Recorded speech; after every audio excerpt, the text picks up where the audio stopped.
Brett Hemphill dove more than 40 stories deep in the Phantom Springs underwater cave system in 2013 to set a national record, but just 10 years later his diving colleagues pulled his lifeless body out from that very same treacherous labyrinth after he went missing during an expedition, and this is his tragic story. In his ordinary life, 56-year-old Brett Hemphill was known as a man who had a deep passion for music, singing in rock and roll cover bands, performing musical theatre selections for local shows and even charity events. And he also had a passion in conservation and art.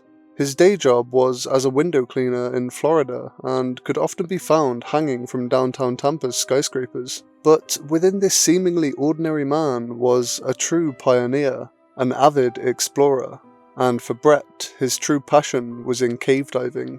From an early age, he always loved exploring, and was never the type of kid to feel content watching TV.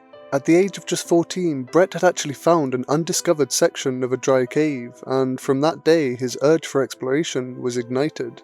He later moved to Florida and earned his scuba diving certification, because he figured it would fully unlock the field of cave exploration to him.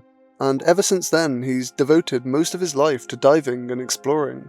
He was even the president of Karst Underwater Research, or KER for short, a nearly 30-year-old cave diving organisation that specialise in exploring, mapping and documenting deep underwater systems. All of the other members of KER knew Brett to be an exceptional diver who would always adhere to the highest standards of safety, as you would expect from the president of a diving organisation. Since the late 1990s, Brett has assisted with the exploration and mapping of many of the deepest cave systems in the United States. In 2008, he and his team broke the US deep underwater cave record by reaching a depth of 407 foot in Florida's Weeki Wachee Springs. That very same expedition established Weeki Wachee Springs as the deepest known naturally formed spring in the country.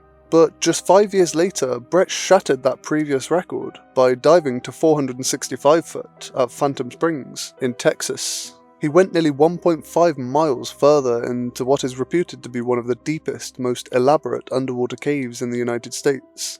Ever since this discovery, Brett, along with the KER organisation, has spent a massive amount of time exploring and mapping the huge cave system at Phantom Springs. It used to be a popular fishing and swimming spot since the water flowed from an underground aquifer and out of the cave mouth, which formed a huge lake on the surface. But in the late 1930s, the water was diverted to fill canal systems, and so the lake no longer exists. But the deep cave system is, of course, still there. The cave itself is not actually open for any old diver. Because of its difficulty and depth, the cave is only open to those who have a permit, which you'd have to go through a long vetting application process before even being considered. The entrance actually has a steel gate bolted into the rock to prevent anyone who doesn't have the necessary experience from entering. But for those who did have access, practically the entire map of this cave was thanks to Brett Hemphill and his KER organisation. But in 2023, during one of these exploratory dives, something would go horribly wrong. On the morning of October the 4th, 2023, Brett Hemphill and his diving buddy Andy Pitkin entered the water at the Phantom Springs cave system. The plan was to explore and map out a potential new path that was discovered on a previous dive. After swimming through the cave systems, following the guidelines that Brett himself had tied down from many of his previous dives, the pair arrived at the new passage at a staggering 570 foot and began exploring. Andy saw Brett tying a new guideline to a rock in this new passage, and then Andy turned away and began heading back. But after just a few moments, he looked behind him and Brett was nowhere to be seen. Andy didn't think too much of it at the time and continued on slowly, expecting Brett to catch up soon, but he didn't. Andy decided that he would go and look for Brett, worried that something may have happened. He searched as much as he could, but eventually Andy had to surface and pray that Brett had made it out himself. When Andy surfaced, it was clear that Brett was still deep inside the cave. Andy was in disbelief. Brett was such a capable diver, and yet he had simply vanished. Efforts soon began to find and recover Brett's body. The efforts to find him involved the assistance of a number of specialist cave divers, some of which travelled thousands of miles to the site. Andy Pitkin led the search efforts, which took several days, but he and the team eventually found Brett's body at a depth of around 450 foot, and the team tied a line to Brett so he could be found easily again.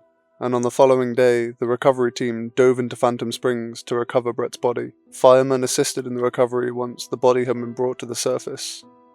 He left behind a loving wife, 2 sons, 2 daughters, 2 grandchildren, and even both of his parents. And Brett was truly a man who loved his friends and family. And not to mention all his colleagues at Kerr and the endless discoveries he had made. So needless to say, he will be missed dearly. Although it's not fully known what happened down there, it's certainly a stark reminder of the countless dangers of deep cave diving.